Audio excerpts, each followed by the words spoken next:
to communicate better, work better with the future generation that's going to lead us into the next couple of decades. So today is not about deciding who's right or what is right. It's basically about understanding the different generations that are at work today and making sense of how we think, what our mindsets are, what our behaviors are like, and trying to get along better and work more efficiently, productively, and hoping to have happier workplaces. So let's just start off with a little question to my dear panelists here today. I'd like you to complete this sentence for me. We'll start with Nilmani and then we'll go over to one. The biggest myth about my generation at work is? Probably we know all the answers. All right. What about you, Rupa? The biggest myth about my generation at work is? That it probably came to us easy. Every opportunity came easy to us. Okay. Rohan? I think for us, it's about maybe that we're lazy and irresponsible, which I think is untrue. Okay, lazy and often not true. Okay, great. So, we're going to start off the discussion and we will be exploring 5 themes. So, I'm hoping that we can stick to about 10 minutes per theme and we can get through all of the topics. And then at the end of the flow, we will be opening the floor out for the audience, and if you have any questions that you'd like to share with the panelists, it'll be open to you. Alright? Okay. So let's start off with our first theme. We're going to talk about values and purpose. So this question is for any of you to take, right? So what does work mean to you? Is it identity, income, or something else? Anyone like to take it? Okay, so for me, if you ask me for when I started to work, it was 1994. So 1994. It was very income. Okay. It was about that you had to get income, so there was not much thought about whether I like my job, whether I have to do it every day. And the reason I kind of reflected on it when my daughter started working 3 years ago, the first week she was like talking to me on the way back from work. She said, "Papa, is that what I have to do every day? And then I wait for the weekend. How tough is that?" I said, it's like, then I reflected on my time. For me, it was income. Right? You pay the rent. You had to feed yourself. I was paying for my college at that time. So there was no time to reflect and internalize all these things. Then it became identity.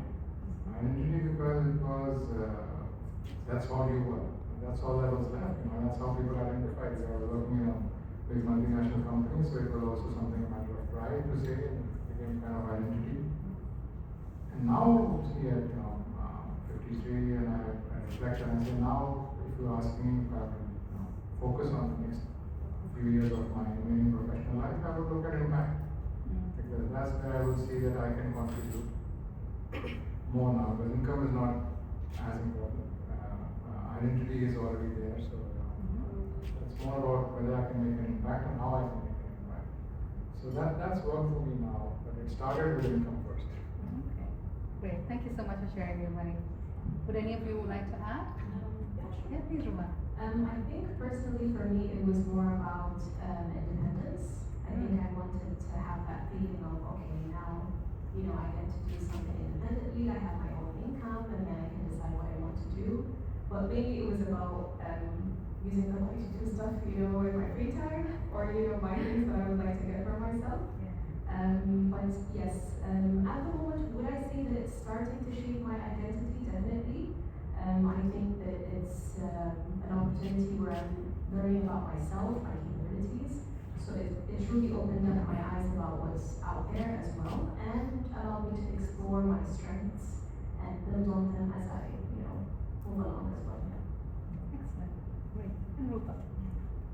So millennials are the product of the generation that went before us. And so for us, when we started out with our professions, it gave us purpose because it was a goal. There were goals that by the age of 25, this is very far-fetched, to those of us millennials sitting here, but by the age of 25, we wanted to be able to have a house and a bunch of Maserati sitting in our yard, and we had these dreams and we worked towards that. And when we didn't meet that, we were forced to recalibrate all of our goals, become a bit more realistic. It became a source of income, and employment became, a means to an end. And now I think we're the generation that's past 1980s. So now we are being taken seriously in the place of work. We're in our late 30s, early 40s. Ageism is a very real thing, hence we're here. And so now finally, after all these years, we are finally being taken seriously. Our voice is slowly being heard. We are being pushed up the ladder. So we are now transitioning and evolving into our impact. But I think unlike the generation that went before us, we got it a little faster. I think the Gen X, I'm going to keep mixing up these alphabets, but Gen X had it a lot harder because of the context of the times that we were all in at the time. All right, great. Thank you so much for sharing those insights. All right, so this question's for you, Rowan. Okay? So research shows that 89% of Gen Z said purpose matters, right? But yet nearly almost 50% of them feel a financial insecurity or say a strain. So taking into account the context in Oman, what do you think when you think about purpose versus financial security? How does it affect you and your decisions? Okay, I do think that purpose is important because you do want to feel like you're doing something that makes sense and adds value, has some kind of impact. But I think at the same time, not everyone has that privilege. Sometimes you might be in a situation where you really want to focus on having some kind of income. So maybe purpose is not the first thing you look at. You might look at, something that just can help you grow and learn for the meantime. So you might go for, a job that just gives you some kind of security financially. And then once you, pick up the pace and, start to develop yourself, you can start looking at purpose as something that could help you, feel like you're adding value and adding impact.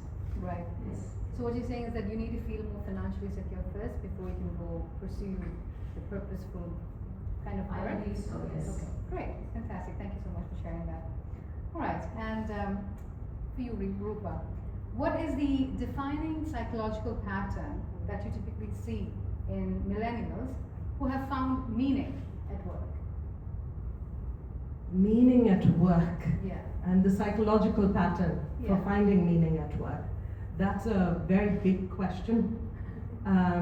Because when we put a lot of identity into something like our profession, we also need to be understanding of the fact that it's not predictable. You're going to have a lot of success, but you may potentially also have a lot of failure.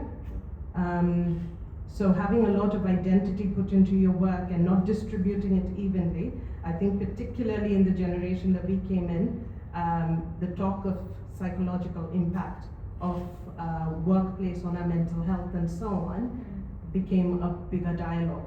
I think it is Gen Z that took and ran with it, but it was our generation that started embracing it. And the dialogue started. For Gen X, it was more of a luxury to be able to talk about mental health openly. So I think if you're fortunate enough to find your identity at work and have a predictable, smooth sailing, it's great for your sense of purpose, the meaning that you want to give to your life. It does come at a price. I think the rate of divorce and family breakdown statistically, it exploded. Yes.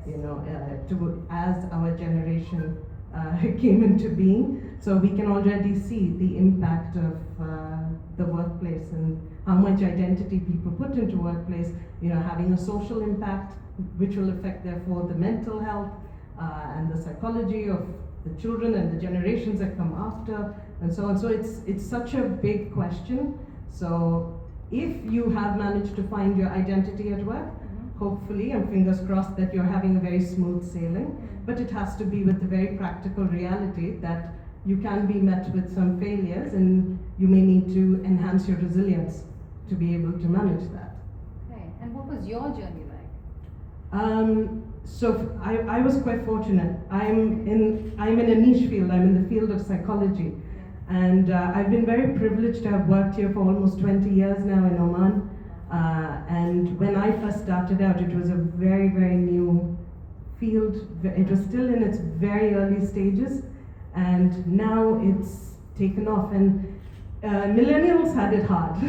We had the economic recession. We had COVID. Now we have a war. So it was very challenging, and because of those challenges, it created a platform for a field like mine. So I was fortunate to have had the privilege of working with very senior educators who understood the value of younger generations and the voice that they bring.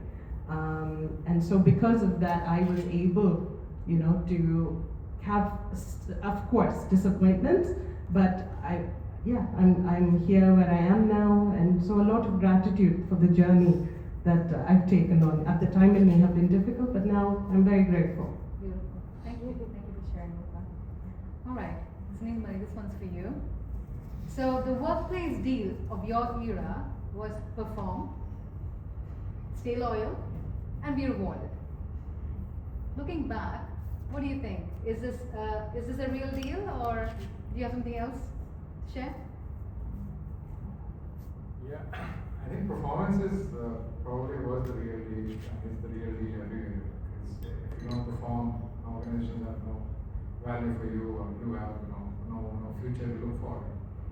But you say something interesting about loyalty. I think at that era, loyalty did matter a lot, because I think just about the generation, it was just about how it was and the value of the word, and this is what and that's how it was culturally ingrained into at least. And I would not like to generalize all the generations like X or millennials or Z in a broad brush, because I think each individual's experiences or place where you are from also shape how you are, because formative years of ours are from 12 to 22, depending on where we are at that point of time. So it will shape us how we think. But yeah, loyalty was very important. And is it valid now? I don't think so as much, because neither do, at least me personally, don't demand that from my team as a loyalty, because it's something that I don't feel you can demand. It's something that should come from within. Because if you have clarity, if you are giving growth, if you have given purpose to your team, I think you will see them probably working with you longer. But if any of this is missing, and you're, pardon my French, but just pretending your way through it, then it's not going to, because these generations are smart. You can clearly make out they're smarter than us, and our education system was good, but not as and we didn't have the access to the information they have today. They grew up with rather. So I came from a generation where landlines was introduced when I was 10 years old. And I thought, when I saw pagers, I thought this was like a brilliant invention. And then mobiles, and then BlackBerry, and then BlackBerry, then instant messaging, then WhatsApp, and then the blue ticks and everything. Snapchat is something I never went on. My kids never allowed me to. I don't know about that part of the deal, but the information is amazing. So they are much smarter than I would say that my generation was or is. But so I think the deal is still the same. You perform, you have clarity, you grow, you purpose. Loyalty, I wouldn't say is as important a factor now as it used to be years ago. And I remember even my company at that time, people told me, I don't know if it's true or not, but people told me, if you get a call from a headhunter and you take that call, trust me, it's HR hunting. They want to know. They want to know if you're loyal to the company or not. So don't take that call. And silly as I was, I took that seriously. I worked with that company for 18 years.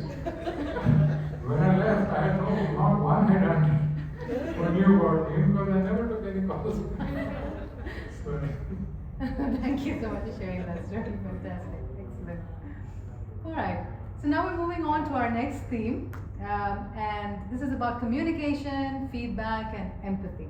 All right? So this one's for you, Rawaz. So you're in HR and culture and engagement, right? So you're kind of like sitting on both sides, from the employer side, the employee side. So there's a lot of research that says that Gen Z, they want a lot of feedback, and they want more direct feedback, they want more frequent feedback.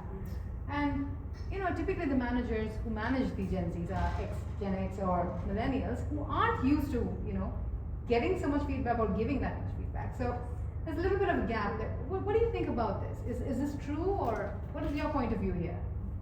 I mean, yes and no. Okay.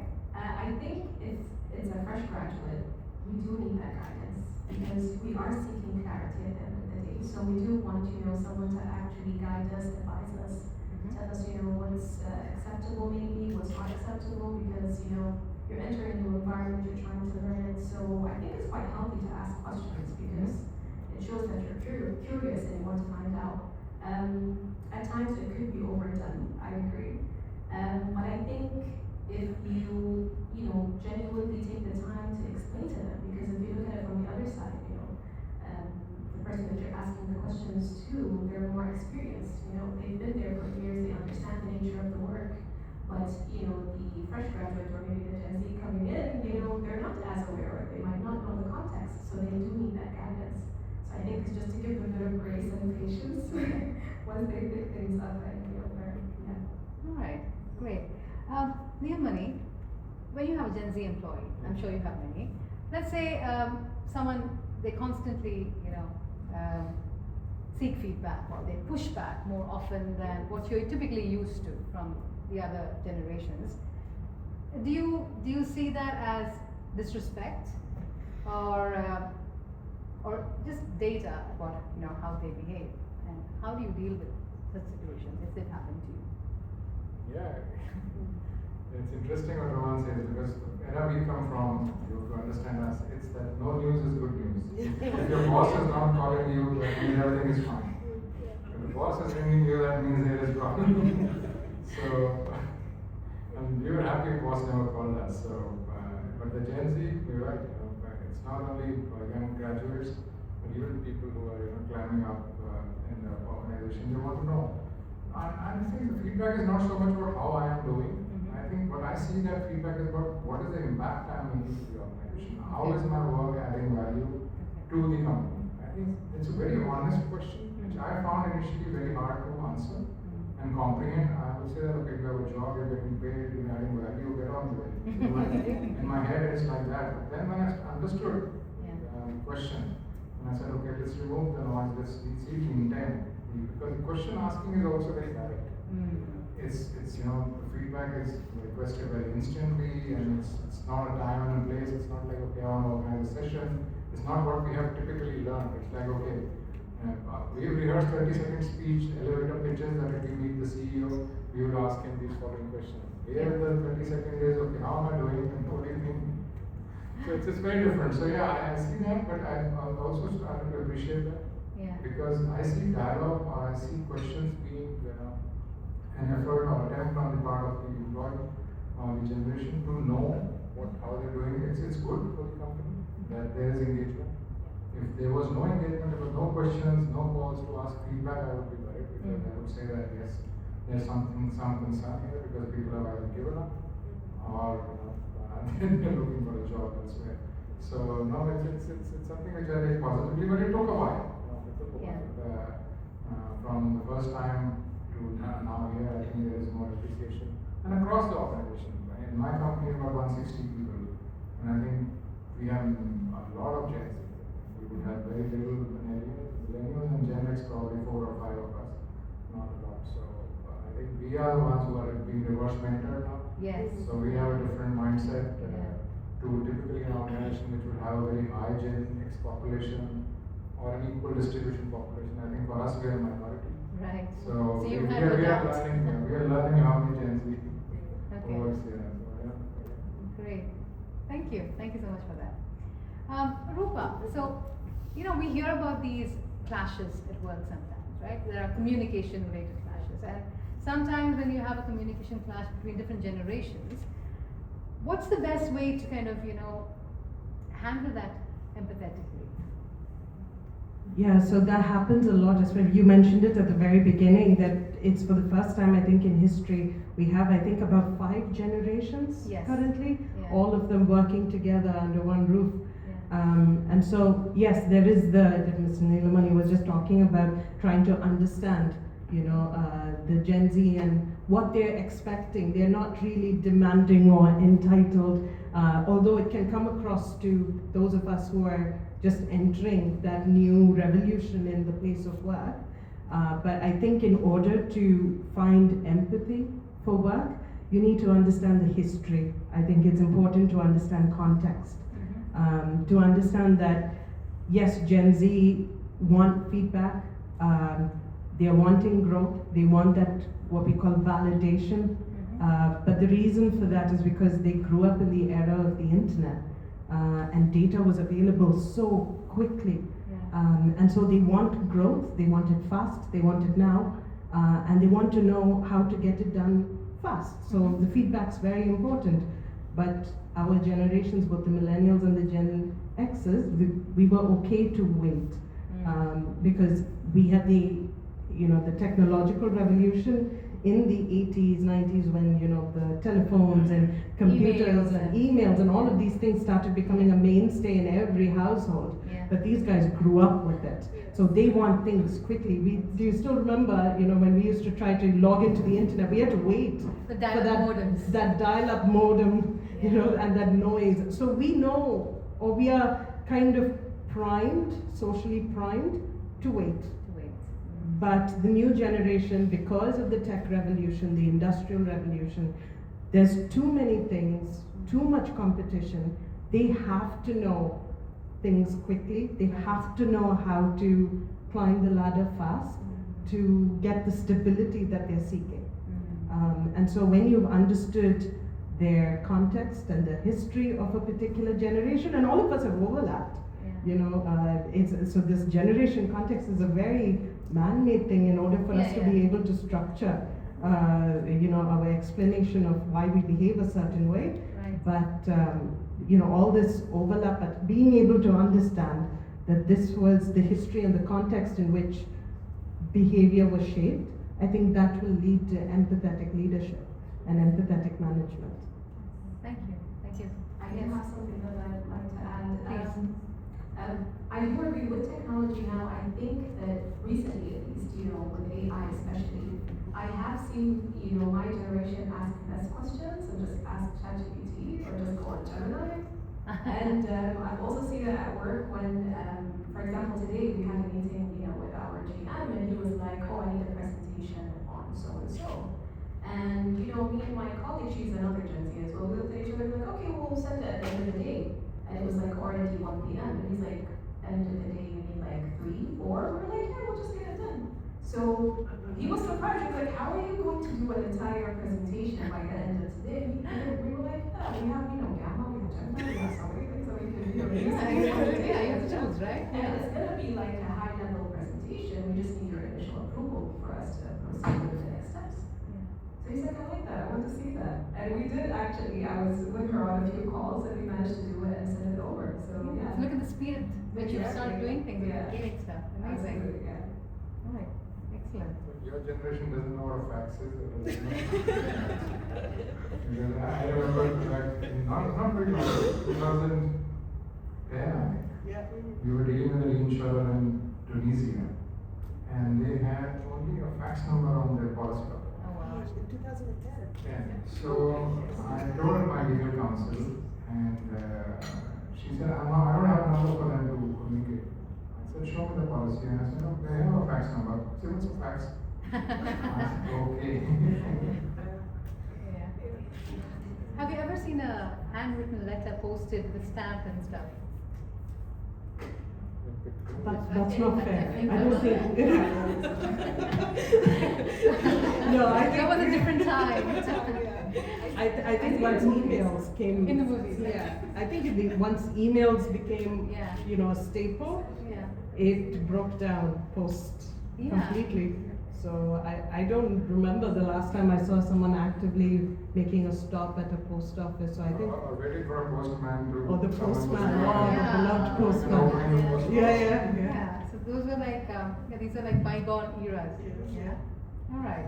So moving on to our third theme for today afternoon, we're going to talk a little bit about age, bias, and real generational difficulties. Okay. So every generation has their own kind of challenges. So we're just going to dig a little bit deeper into that. So let's start with the money. So typically we find that Gen X, they hold the most senior positions in the region, but 74% of the employed people generally feel that about when you hit about the age of 50 years, there's a bit of a bias that creeps in, and there's a hiring barrier, and this is a real discrimination that people feel. What do you think? Is this something that's there, or is it just unsaid but? No, it is there. It is definitely there. Primarily also because you see how we have changed as a way of doing business.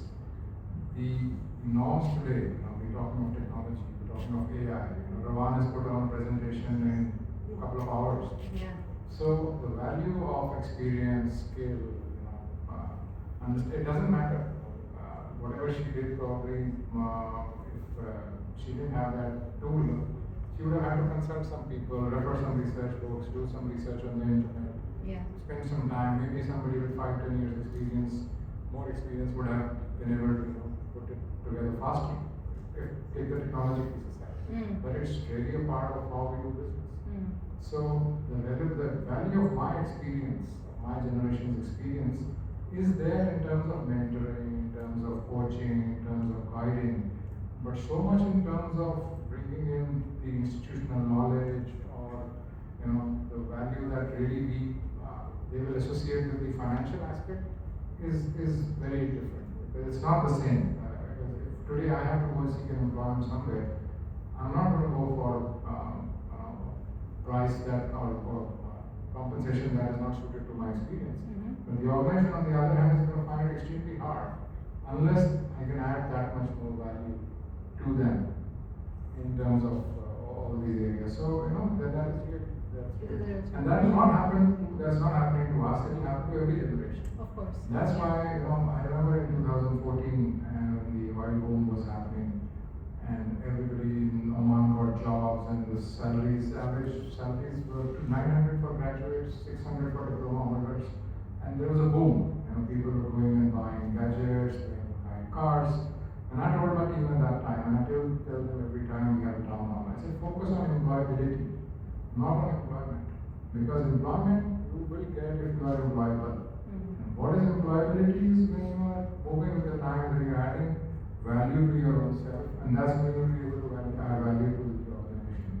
So most of us in my generation find it extremely difficult if we were to leave today and seek employment on similar terms that we have, unless we have something very special in terms of skill, because that part of the technology has taken that benefit away in a very short span of time. Right. So it's closed the gap. It's closed the gap readily. So I think it sometimes bothers me to think that way, but that I haven't seen it actively. But today, if I'm sitting on this side and I've seen CVs where I would see somebody with in 50s, early 50s or late 40s, with somebody late 30s, I would possibly interview the one with late 30s first before I would interview the one with late 50s. Okay, right. Thank you for that, Mani. Right, so Raman, this one's for you. So research shows, right? Last year there was a survey done by Randstad, and they found that the number of entry-level jobs that are coming up every year, that's actually requiring maybe 0 to 2 years of experience, those kind of jobs are actually shrinking.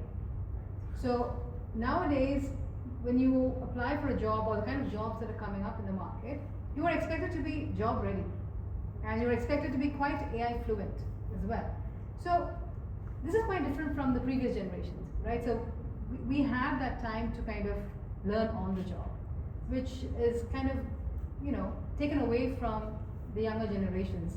And I think that kind of adds a little bit of pressure when it comes to, Gen Z and finding employment and so on. So what do you think about this situation? Do you think it's a real challenge? It's a real pressure that young people could face?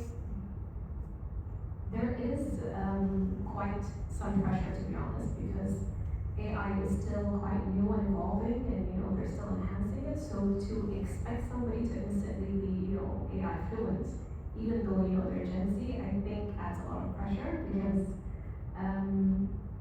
we are still in that learning stage. Perhaps we picked it up quicker and we use it a lot, but I think having that expectation for us to understand it fully or understand the back end of it can be a bit challenging.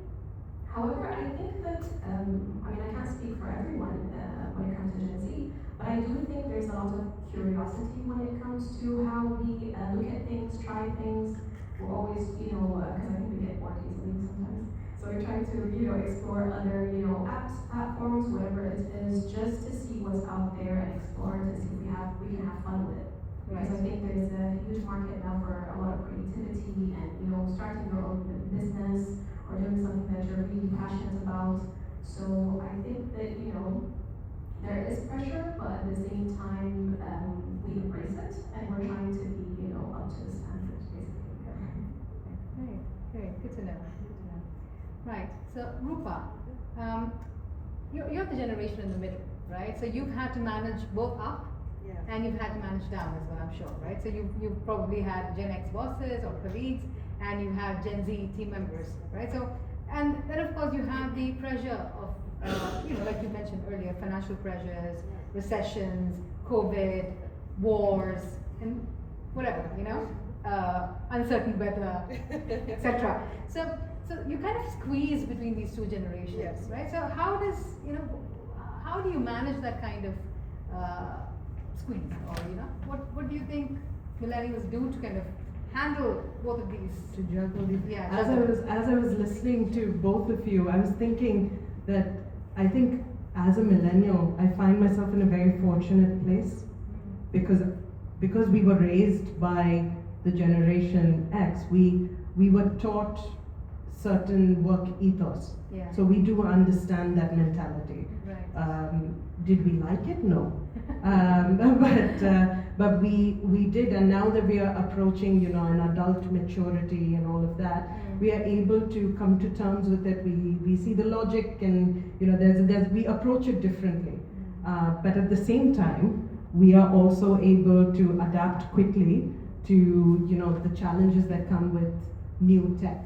So if an app is given to us, for example, as millennials, I find it quite easy to quickly understand it, but technology is not really designed for the Gen X or baby booming generations. It's kind of designed for a more youthful population. Yeah, and I've been very fortunate. I work with some very brilliant Gen Z individuals, and I just yesterday at work, I gave one of them a task to do, and I had this imagination in my head of how I wanted a proposal or a document to look, and I wanted them to implement that. And I could see as I was telling her what I wanted that she looked quite concerned because she didn't know how to do it. But before I knew it, by the end of the day, she had it done. And it was because they're able to quickly, they're so solution focused that they see the solution when they find a problem, and it's because they know how to access technology really well, and we do understand that. We are able to, I think that kind of makes us a little unfair, I think, because we think everything is, easier. Doable. Yeah. It's very practical, I think. But yeah, I think we are in a very comfortable position between two worlds. Okay. I think we have a lot of benefits. That way. Being in the center. I think that's my opinion. Right, very good. Thank you so much for sharing that. Alright, so we're now going to move on to our fourth theme, which is where we're going to explore a little bit about loyalty, retention, and trust in the workplace. So, let's start with you, Rupa, for a change, yeah? So, generally, millennials are seen as job hoppers, right? You don't stay in one position or one organization for too long, right? So traditionally, it's expected that millennials will stay for a couple of years, maybe 4 or 5 years, and then you have a job change. But now, like you said, you are older now and you're mid-career, you've reached the place where you probably found your space and, you have more perspective now than when you did when you started your career. So, what do you think about the, importance of trust in a workplace and that versus loyalty? Trust versus loyalty. Yes, so millennials are quite notorious, I think, for hopping, for job hopping. And I think that happened because of the revolution that took place between, the 1980s all the way to mid-2000s. Capitalism, industrial, technology, I've mentioned that a few times now. And so because of that, a lot more options opened up. So I did not have to restrict myself to stay in a certain place. Correct. If I have another option, and there were a lot more opportunities that were available, education evolved, and so yes, it was the generation that tended to move around or hop, skipped and jump from one position to the other. But we were talking just before the program began, and I was having a conversation with someone who was talking about moving offices for the purpose of finding themselves, for the purpose of finding where they fit in well. And sometimes the only way to do that is by moving. You can't maybe stay in the same organization anymore. Right. To find the things that you're looking for. You may have to change the atmosphere altogether. And millennials were very fortunate to have a wide variety of options. As far as trust and loyalty goes, I don't think any generation is void of trust or loyalty. I think all these things are, both trust as well as loyalty are things that are earned. And it really comes down to that human element in the place of work, provided that the values of an organization, the values of the management, the policies align with the human that's in the organization, you will find trust.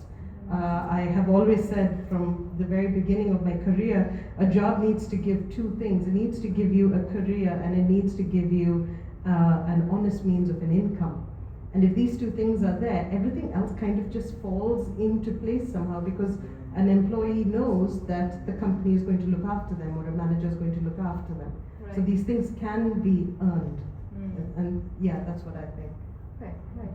Thank you for sharing, Rupa. Raman, so like Rupa was mentioning earlier, so Gen Z as well has a reputation for job hopping, right? So however, for the Gen Z, typically what research shows is that it's about 1 to 2 years in a job and then they switch. And some of the reasons that typically come up as to why are you moving is because it's not about loyalty or trust issues or issues with the manager, it's more about growth, right? So when they see that their growth is stagnating in a particular organization or they see a better opportunity elsewhere, they switch.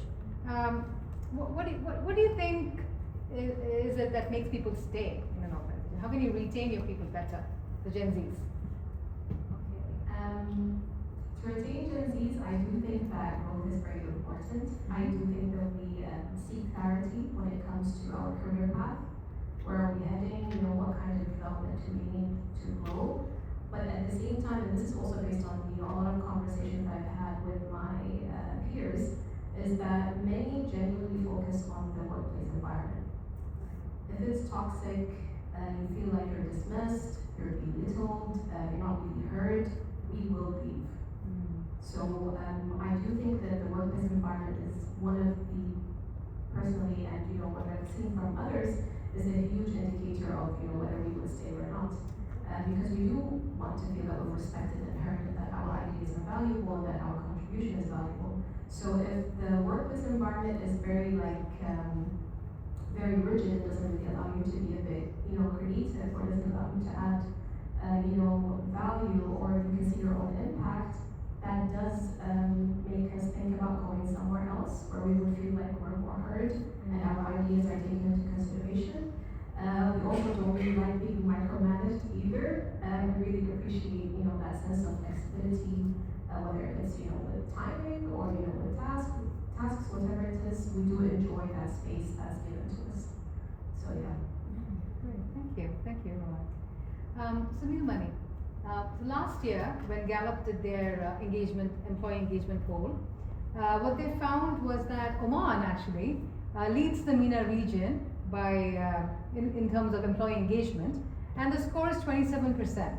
But that still means that 73% of the employees are not fully engaged. So you run a company, you're a CEO, right? So who do you think owns that accountability for closing that gap? Not me. Certainly, I think it starts at the very top because you can't outsource engagement to anyone. You can't outsource engagement to say HR or culture or anyone else. It is, and I think it's when you look at engagement, it is about communication. Right? At the end of the day, are you openly communicating? Are you creating an environment for people to speak up? Are you listening? Or are you judging, or are you, like she said, dismissing? So, in a smaller organization, so I would still say that we are a medium organization, but about 160 odd people, so it's not such a big problem for us right now. But as organizations grow bigger, I think the challenge they face is that they don't have an avenue for people to be heard, and or at least people feel they are not heard. Because not everything that people will tell you, you will be able to incorporate or implement. But as long as you're listening, you're having a dialogue, you're engaging, you're not judging, you're giving them space, I think this engagement will go up. So we try to make a lot of effort, and not to just market us as an employer, but we've also won the best place to work in Asia. And this happens when all the employees do a survey, so it's cannot be managed. I cannot tell the company that, okay, give us the certificate, I'm going to give you so much sponsorship. They have to, the employees 80% or plus, I think, have to fill the survey, and based on that, they give them. So, as I said, it's a small organization, it's easier, also because we try to create this culture of letting people express, listening to them, and also genuinely reflecting whether this is something we can take forward as an idea or as an initiative, or maybe we park it aside for now because of ABC reasons. Right. But we don't dismiss anything because we don't know. We don't know enough to dismiss anything. So that's the thing we believe in. But yeah, if you were to ask me, engagement has to happen from the top, and it has to be across the organization. You cannot, as a CEO, just set it up and then leave it for everybody else to do it, because at the end we are all people, we are all governed by our own experiences, so we will all work with our own experiences. As a Gen X, I would not say that every Gen Xer has the same attitude, maybe some are even more evolved than I am. So, yeah, but it has to be from the top. Thank you for that. Alright, so now we're going to move on to our last theme, which is how can we work better together? So let's talk about real solutions here, right? So if you were to give me one concrete thing that can really help generations collaborate better, what would it be? Who'd like to go first? If you have to give me like one solution or one thing that you recommend that we start doing to make people work better together, what would it be? It could be based on your own experience or ideas.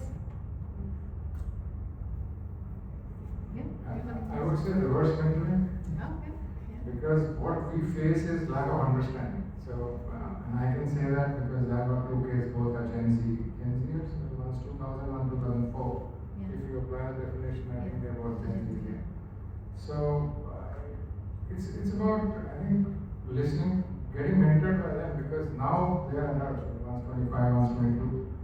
So, I can't dismiss anything that they are thinking. When they were teenagers, maybe I could say that, no, you're not, you don't know what the world goes. Now they've seen, like you say, wars, they've seen the financial, they've lived through the financial crisis, they've lived through COVID, yeah. they've lived through the job uncertainty, they've gained their own experiences. So, I now listen to my kids.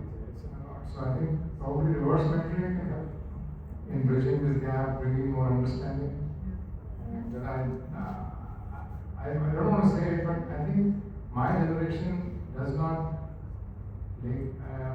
for us millennials are, what should I say? I won't say that we dismiss what they are saying, but I think their experiences are not so relevant to us as a Gen Z's experiences, because they are from the new generation and they are like, millennials, we feel a little bit of extension. They were born when the internet was not there, so they were teenagers when there was internet. We were young adults, but not much of a gap between us and them to kind of figure out the technology that we all did together. So I think the gap is a little bit lesser, but between Gen Z and Gen Xers, I think it's a little bit wider. Yeah. So that's something where reverse mentoring would help, I think. Okay, so reverse mentoring. Okay, great. Thank you. Raman, you want to say something? Yes, sure. I think that giving Gen Z the space to make mistakes and not be so harsh on them, because we are learning. So if you give us that space to genuinely try things out and figure it out, I think that would really help. I also think that there's mutual respect. Again, the respect is there. I think that can solve a lot of issues, because maybe some might feel that they're not really taken seriously, or there's not enough respect. So I think it goes both ways, of course. We can't just expect it and not give it back. Yeah. But yes, definitely. So giving us the space and the freedom to kind of experiment and try things and fail without getting scolded, but also having that also the respect there as well. Yes. Right. So space to make mistakes and experiment, and also mutual respect. Great. Thank you. Rupa, would you like to add? I resonate with both opinions, being a millennial, yes. I think as a millennial, we were the first generation that was asked, what do you want in the place of work? I don't think Gen X had that privilege. The generations that came before were not given that privilege. What Gen X did in a very unique way was they adopted, inclusion. The minority and all of that started becoming a dialogue in their generation, and it was millennials that took that and started claiming what they wanted. They started saying, what they wanted, but what we were not met with was listening ears. We wanted to be heard. As a generation, who had just joined the place of work, it was dismissed because we were working with boomers, we were working with Gen Xers, with whom we don't have a very large gap. So our voice was very much dismissed. But now, I think now that the world's become ours in a way, now what you said is absolutely correct. We do have to open that space up for trial and error, put people in the right place, manage our expectations of the workforce, and then hopefully have some harmony. I think even as human beings continue, we are going to be met with these challenges. I don't know if there's ever going to be a definitive answer that will fix this problem. But yeah, I think listening, understanding, and reverse mentoring. Yeah, so stepping into the other person's shoes, trying to give space to understand. Yeah. Yeah, So and I think if hopefully. something is not clear, then don't assume. Exactly. Right? Yes. Yeah. Clarify. Yes. Clarify what your needs are, and reasonable expectations can be met. Of course. Without necessarily dismissing someone. Okay, great. Thank you. So we're almost coming up to the end of our panel discussion today. So I'd just like to close with just one sentence that I would like each of you to take a, hit at. So the one thing I wish the other generations truly understood about mine is. We really appreciate casual settings, and we like being informal. We don't like when things are too serious. We do like to laugh around. We like to enjoy life. No one's going to die, so just just enjoy it. I think we really want to enjoy things. We really want to have fun doing things. So definitely please embrace informal settings. I personally did it with my line manager. Usually she would always call me to a meeting where we would have those discussions. And I was like, why can't we just have it over coffee? We can still talk about my performance over coffee, and it would be more casual. I wouldn't have my guard up and feel like I'm being attacked. It's a more casual setting, and I would enjoy it more. We can have a more interesting conversation there. Yeah, deep, and probably go deeper, and there's better insights coming out because you're relaxed. Yes, absolutely. Yes. Okay, great. What about you, Rupa? The one thing I wish the other generations truly understood about